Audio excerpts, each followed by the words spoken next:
Bismillahirrohmanirrohim. Assalamualaikum warahmatullahi wabarakatuh. Hai Ananda Ustazah yang soleh dan soleha, bagaimana kabarnya pada hari ini? Semoga kita semua dalam keadaan sehat, walafiat, dan tetap semangat dalam belajar. SDIT Arifah, generasi semangat Al-Quran. Nah, sebelum belajar, marilah kita berdoa dahulu. Bismillahirrahmanirrahim. Rabbi zidni ilma warzuqni fahma. Amin.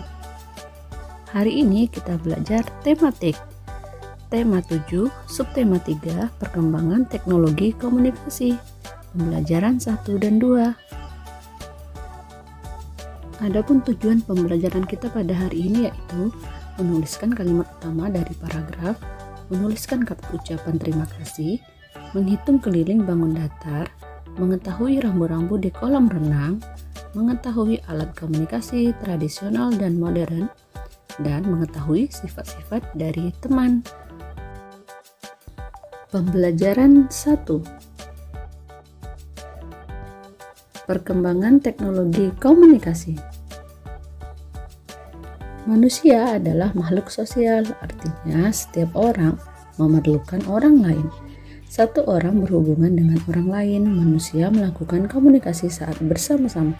Saat berkomunikasi, kita dapat menyampaikan apa yang diinginkan. Saat berkomunikasi, kita dapat menyampaikan apa yang kita pikirkan. Dahulu, ruang komunikasi manusia amat terbatas. Bersyukurlah teknologi komunikasi makin berkembang. Kini kita dapat berkomunikasi dengan siapa saja dan di mana saja. Mari kita pelajari perkembangan teknologi komunikasi agar hidup makin berarti. Ayo membaca. Sore hari, Dayu dan Lani berkumpul di rumah Siti. Saat bermain di teras rumah, Pak Pos datang mengantarkan majalah dan surat untuk Siti. Seminggu yang lalu, Siti memesan majalah anak di sebuah toko dengan bantuan ibu. Ibu memesan menggunakan pesan singkat pada ponselnya. Saat ini kita bisa membeli barang tanpa perlu berkunjung ke toko yang menjualnya. Siti mengajak Dayu dan Lani untuk membaca majalah tersebut bersama-sama. Salah satu wacananya tentang sejarah komunikasi. Siti, Dayu, dan Lani tertarik membaca sejarah komunikasi. Bacalah teks berikut. Sejarah komunikasi. Komunikasi adalah cara penyampaian gagasan antar manusia. Pada awalnya, komunikasi dilakukan secara tatap muka dan pesan disampaikan secara lisan. Namun, kebutuhan untuk menyampaikan informasi secara tidak langsung juga sangat diperlukan sehingga ilmu tentang komunikasi semakin berkembang. Ada bermacam-macam cara penyampaian pesan dari jauh. Suku Indian menggunakan asap sebagai tanda pesan. Di Indonesia dikenal adanya kentungan.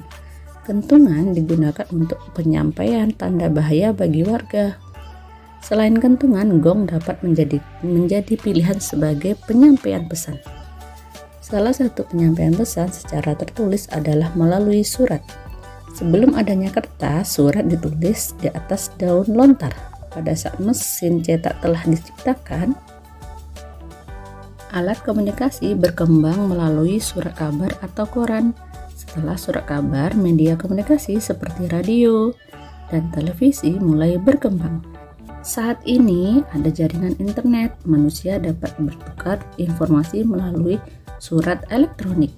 Manusia dapat juga bertukar informasi melalui berbagai jejaring sosial. Jejaring sosial dapat menghubungkan ke belahan dunia manapun. Nah, Ananda Ustazah coba tuliskan kalimat utama setiap paragraf di bawah ini. Paragraf 1 yaitu komunikasi adalah cara penyampaian gagasan antar manusia. Sedangkan kalimat utama pada paragraf 2 yaitu ada bermacam-macam cara penyampaian pesan dari jauh. Pada paragraf 3, kalimat utamanya yaitu salah satu penyampaian pesan secara tertulis adalah melalui surat. Dan pada paragraf 4, saat ini ada jaringan internet. Nah, Ananda Ustazah, kita tadi sudah belajar tentang kalimat utama. Dan sekarang kita akan belajar mengenai ide pokok suatu bacaan dapat ditemukan jika kita membaca dengan teliti. Ide pokok ditemukan pada kalimat utama tiap paragraf. Ide pokok adalah gagasan utama dari bacaan. Setelah mengumpulkan kalimat utama dari tiap paragraf, maka dapat diketahui bahwa ide pokok dari teks bacaan di atas adalah cara penyampaian gagasan antar manusia, cara penyampaian pesan dari jauh, cara penyampaian pesan secara tertulis, dan manfaat jaringan internet. Nah, sekarang coba Nanda Ustazah tuliskan kembali kata-kata yang digarisbawahi pada kotak berikut. Yaitu ada gagasan, pesan, lisan, informasi, kentungan, penyampaian, surat, koran, media, dan internet. Nah, arti kata tersebut dalam kamus yaitu gagasan artinya hasil pemikiran atau ide, pesan artinya perintah nasihat, permintaan amanat yang disampaikan lewat orang lain. Informasi artinya kabar atau berita tentang sesuatu. Koran artinya lembaran-lembaran kertas bertuliskan kabar atau berita dan sebagainya. Media artinya alat atau sarana komunikasi seperti koran, majalah, radio, televisi, film, poster, dan spanduk. Sedangkan internet artinya jaringan komunikasi elektronik yang menghubungkan jaringan komputer dan fasilitas komputer yang terorganisasi di seluruh dunia melalui telepon atau satelit. Dan untuk arti kata yang lainnya boleh dilihat di kamus ya nak. Selanjutnya coba kita buat beberapa kalimat menggunakan kata-kata yang digarisbawahi tadi ya nak. Contohnya, Roni memiliki gagasan yang bagus. Dari kata-kata gagasan. Contoh yang kedua,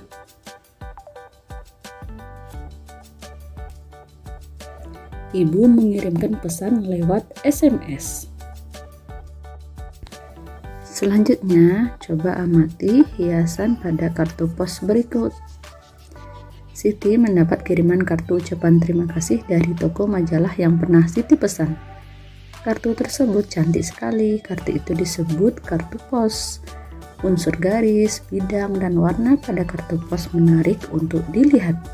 Selanjutnya, silakan Ananda Ustazah mencoba untuk membuat kartu pos dan dihias sekeliling kartu posnya dengan karya hiasan. Silahkan Ananda Ustazah kerjakan pada halaman 122 ya untuk mencobanya. Siti dan teman-temannya mengamati gambar kartu pos yang telah dihias. Kartu pos mempunyai 4 tepi, jumlah panjang keempat tepinya disebut keliling kartu pos. Persegi panjang mempunyai 4 sisi.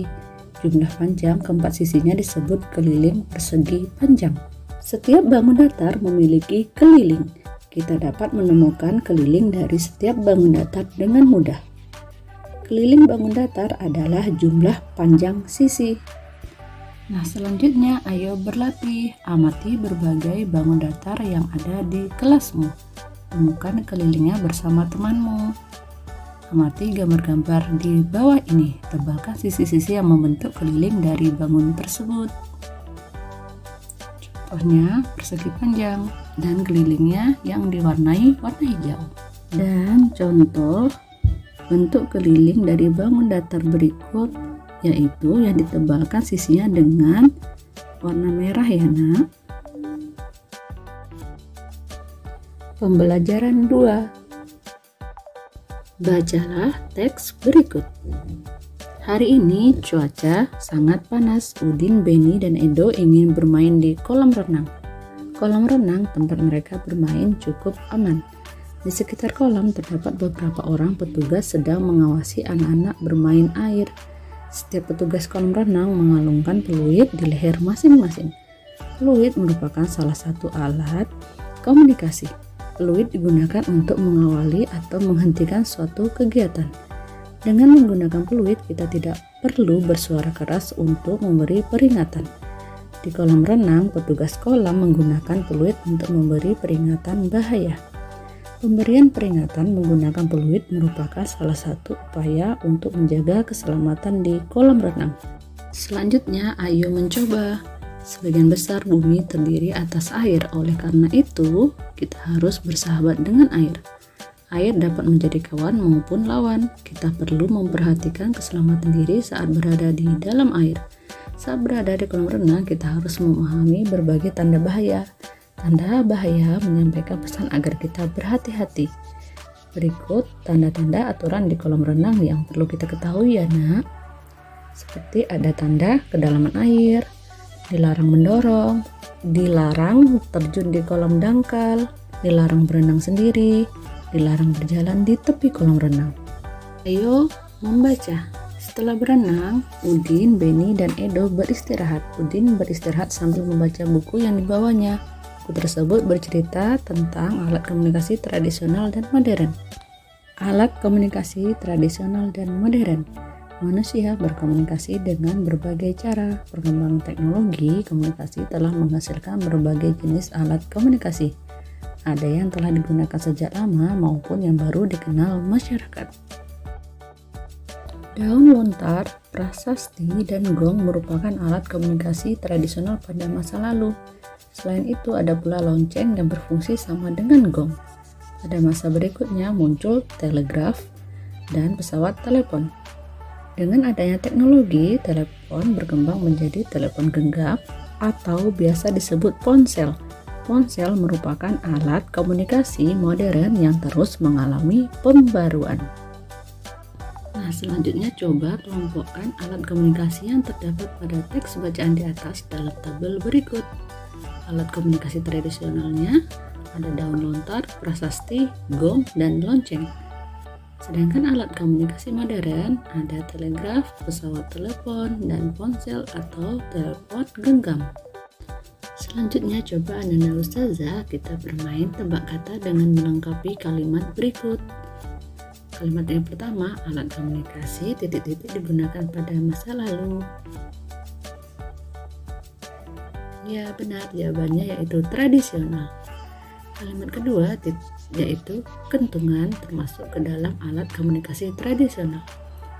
Kalimat yang ketiga lonceng dan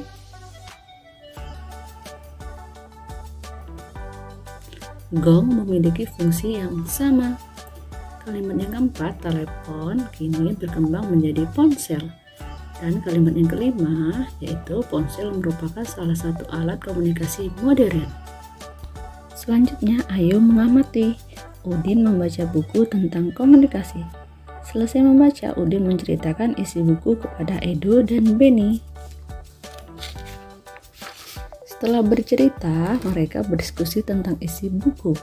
Diskusi adalah salah satu contoh bentuk komunikasi. Beni memberikan pendapat dengan santun tentang alat komunikasi sederhana yang masih dapat dipakai hingga saat ini. Edo menanggapi dengan penuh semangat. Udin menjadi pendengar yang baik sambil sesekali memberikan tanggapan. Gaya Udin, Beni, dan Edo saat melakukan diskusi berbeda-beda. Namun mereka tetap dapat berdiskusi dengan baik. Hal tersebut menjadi karena sifat tiap orang pasti berbeda. Selanjutnya, ayo menulis. Setiap orang memiliki sifat yang berbeda-beda. Ada yang pendiam dan pemalu, ada juga yang memiliki sifat ramah dan mudah bergaul. Sifat termasuk salah satu bentuk keberagaman. Berikut beberapa contoh sifat beserta ciri-cirinya. Jenis sifat ada sopan, ciri-cirinya menghormati setiap orang.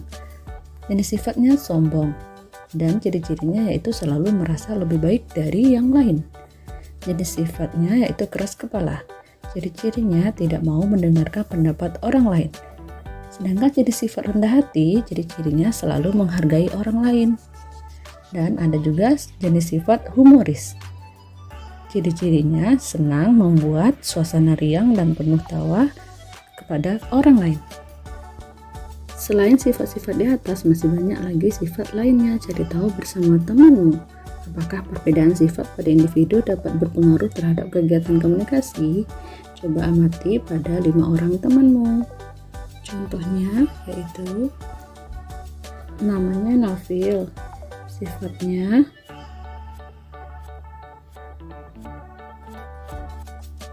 ceria, dan kebiasaannya yaitu selalu membuat lelucon. Contoh selanjutnya yaitu namanya Rani. Sifatnya ramah dan kebiasaannya yaitu selalu menyapa siapapun yang dilewatinya. Contoh yang ketiga yaitu Dika. Sifatnya tegas dan kebiasaannya yaitu selalu mengingatkan teman apabila berbuat salah. Contoh yang keempat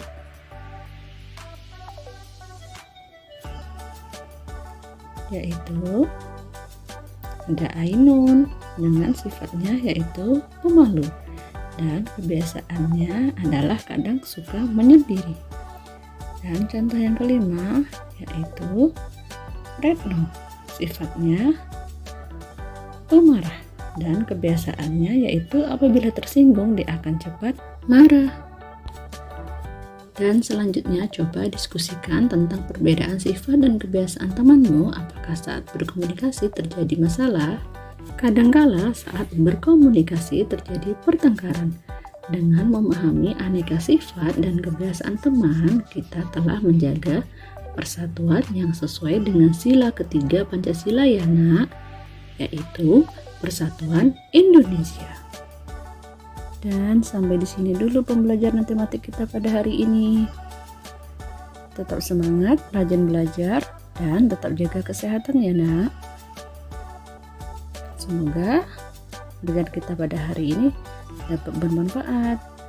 Dan Ustazah akhiri dengan wassalamualaikum warahmatullahi wabarakatuh. Thank you.